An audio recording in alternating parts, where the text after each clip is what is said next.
Magandang araw mga ka-native. Kamusta po kayo? Ito po muli si Ilocano Vlogger ng Nueva Vizcaya, na isang simpleng tao, tatay na may pangarap din katulad nyo. Ngayong araw, pag-uusapan natin ang lagi nating katropa at laging kasama dito sa likod ng bahay. Walang iba kundi ang native chicken. Pero teka lang, paano nga ba natin sila inaalagaan ng ligtas pero nakakagala pa rin sila at nakakain ng damo at insekto? Aba, magandang tanong yan mga ka-native. Yan ang sasagutin natin ngayong episode mga ka-native.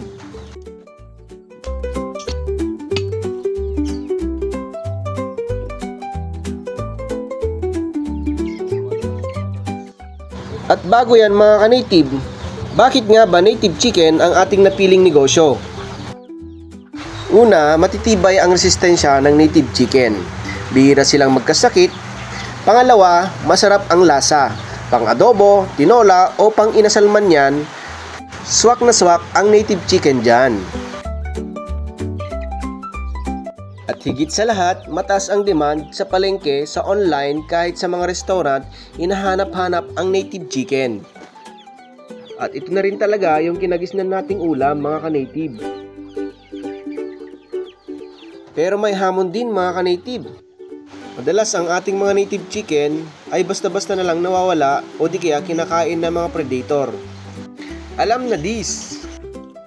Kaya ngayon, gagawa tayo ng kulungan para sa ating mga manok. Ang sukat ng ating chicken cage ay 7 meters by 10 meters mga ka-native.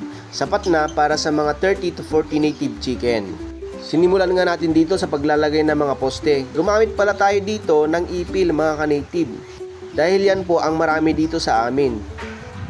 Ito ay semi-free range setup na pwede silang gumala, tumuka ng mga damo, pero hindi makakatakas mga ka-native. Bale mga ka-native, nasa 2.5 meters ang pagitan ng ating mga poste mga ka-native.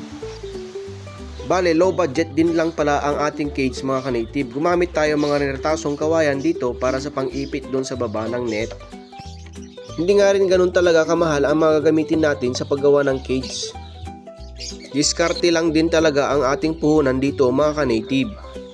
Itong mga kawayan na to ay gamit pa natin nung nagbaboy tayo mga ka-native. Mga ka-native, ipapakita natin kung paano natin gagamitin itong kawayan.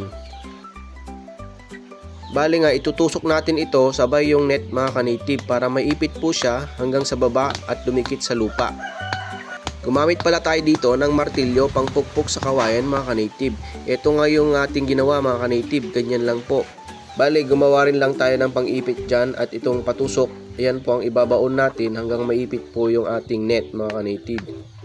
Bali, itong ating chicken net pala mga ka-native ay nabili natin yan sa online. 100 meters by 4 feet po yan mga ka-native.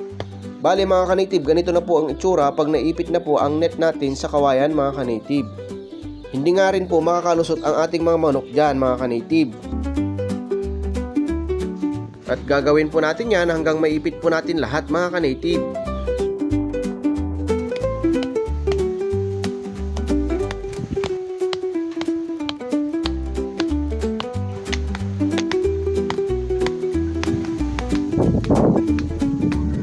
Bali nga, 2 araw natin ginawa yan mga ka-native. Bali nga mga ka-native, pinagpatong po natin itong net dahil 4 feet lang po ang taas. At para na rin mas mataas at hindi kayang liparin ng ating mga manok mga ka-native.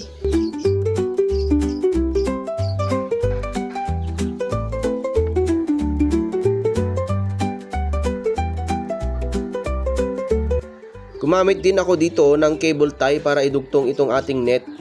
Para na rin hindi makalusot ang ating mga manok. Dito nga mga ka-native ay mainit na yung panahon kaya naisipan natin na magpahinga muna mga ka-native.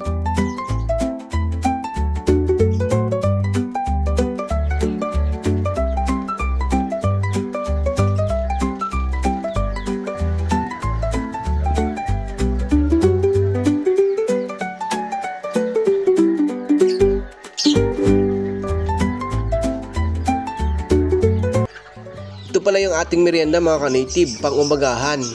Pambansang ulam natin, noodles mga ka-native at kanin. Sarap niyan mga ka-native, hinaluan natin ng malunggay. Katapos nga natin nagmerienda mga ka-native, dumiretso na tayo at ipagpatuloy itong ating chicken cage. At tumatanghali na rin mga ka-native at masakit na rin yung sikat ng ating haring araw. At mukhang excited na rin ang ating mga manok.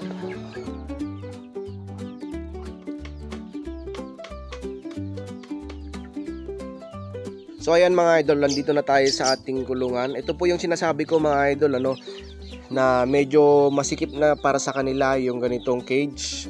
Ito ginagamit lang ito para sa mga grow out, pag lumaki na sila mga 2 months pataas, ito na, kailangan na natin gawin ito mga idol. Kailangan meron tayo nito. Ginagawa ko ito mga idol dahil yun nga, isa yung rason is nawawala sila mga idol pag nakakalayo. So kailangan din natin talagang magkaroon ng ganitong malaking kulungan. Ito po yon mga idol yung sinasabi. Ayan, ito po, ipapakita po natin yung ating ginawa mga idol. Ayan, yung ginawa natin. 4 feet po ang taas nito yung binili natin, pero patong po natin para mas mataas. Naging kwan na yan, mga 7 feet na po yan. Yan, gano'ng kataas para hindi po nila hindi po sila makalabas. Ayan. Yan. Yan na po ang ginawa natin. Ito na po yung ating ginawa mga idol. Ayan. Medyo malit lang ito mga idol. Mga 7 by kwanto mga idol. 7 by 10 meters. Ayan. Ayan, nakikikuan lang po tayo dito sa lupa ng ating mga tita. Ayan, kaya ito muna. Gagamitin muna natin para sa ating mga native chicken. Ayan. Labas na.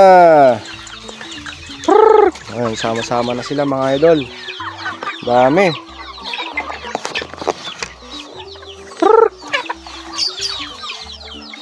Sa mga nag-PM pala sa akin, sa mga nagko-comment sa ating comment section na nag-order ng mga manok, pasensya na po kayo mga idol kasi mga ka-native, hindi pa tayo nagbebenta, nagpaparaming pa lang tayo mga idol. Kung meron pong mga lalaki na ma-produce natin, ayun po ang ibebenta natin, pero sa ngayon wala pa munang benta, hindi po tayo nag-out muna para sa meat production. Nagpaparami pa tayo ng ating mga magiging inahin at ito ay dumalaga pa lang mga idol. Ayan, pasensya na po sa mga nag-PPM na nag-order. Ayan, sa susunod na buwan baka meron na po mga idol. Ayan, labas na kayo, labas na boss.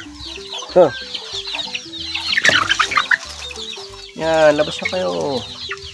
Ayan yung pinapalabas ko kayo, ayun yung lumabas. Yan, labas na para tumuka. Yung mga 3 months, 1 kilo na yung mga yan mga idol. Yan po mga ka-native ang ating bagong kulungan ng ating mga manok. Sabi ko nga mga ka-native, hindi ganon kagastos ang paggawa ng kulungan ng ating mga manok. Payo ko lang po mga ka-native, kung kayo'y naghahanap ng paraan para makasave sa feeds, makaiwas sa pagkawala at magkaroon ng sustainable backyard farming, ito na yon mga ka-native. At kung nagustuhan nyo naman po ang ating episode ngayong araw, huwag naman pong kalimutang mag-like, i-share at mag-follow sa ating Facebook mga ka-native. At para sa iba pang farming tips at kwento ng tagumpay para sa pagmamanok mga ka-native. Ito po muli si Ilocano Vlogger ng Nueva Vizcaya, at tandaan, sa sipag, tiyaga at talino, aangat ang agribuhay mo mga ka-native. Hanggang sa susunod na episode natin mga ka-native.